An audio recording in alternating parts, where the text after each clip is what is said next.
TSG पेश करते हैं 80 शब्द प्रति मिनट की गति से डिक्टेशन स्टार्ट।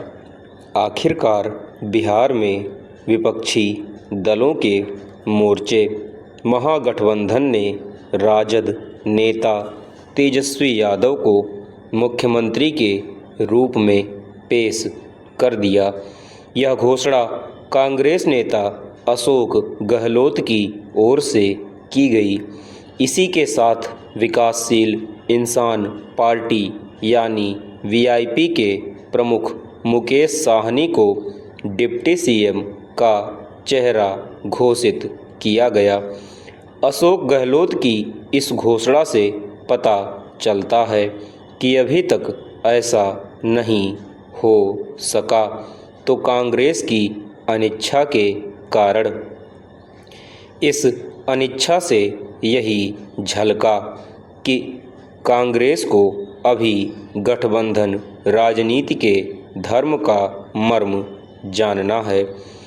आखिर वह यह साधारण सी बात क्यों नहीं समझ सकी कि बिहार में राजद ही मुख्य विपक्षी दल है और तेजस्वी यादव उसके सर्वमान्य नेता।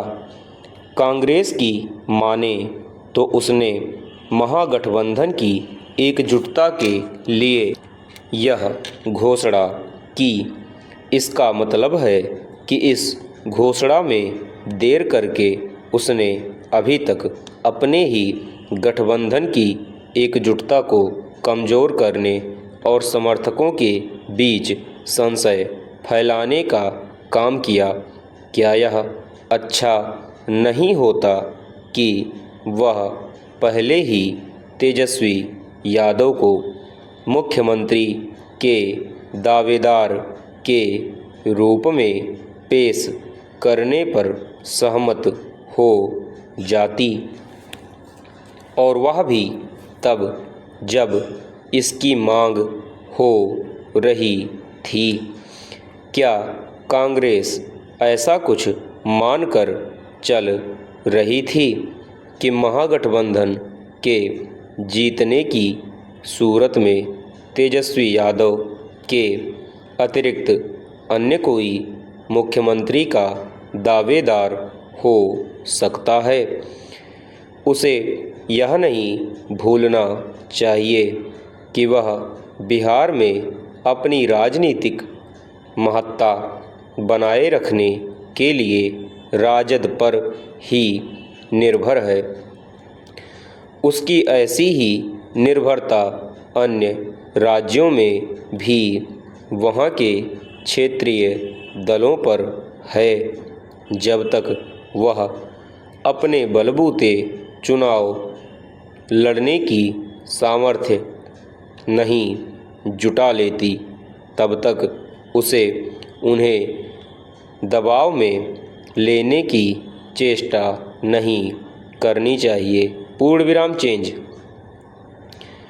तेजस्वी यादव को सीएम पद का प्रत्याशी घोषित करने के साथ साथ वीआईपी प्रमुख मुकेश साहनी को जिस तरह डिप्टी सीएम के रूप में आगे लाया गया, उससे उनकी राजनीतिक हैसियत का अनुमान लगता है। लेकिन उनकी पार्टी तो महज 15 सीटों पर चुनाव लड़ रही है और कांग्रेस उससे 4 गुने से अधिक सीटों पर। हालांकि अशोक गहलोत ने यह कहा कि और भी डिप्टी सीएम बनाए जाएंगे, पर इससे यह संदेश ओझल नहीं होता कि कांग्रेस की राजनीतिक ताकत वीआईपी से भी कम है। निस्संदेह अशोक गहलोत की घोषणा से महागठबंधन और विशेष रूप से उसका नेतृत्व कर रहे राजद को लाभ मिल सकता है, लेकिन यह कहना सही नहीं होगा कि अब इस गठबंधन में सब कुछ सही हो गया है। पूर्ण विराम समाप्त।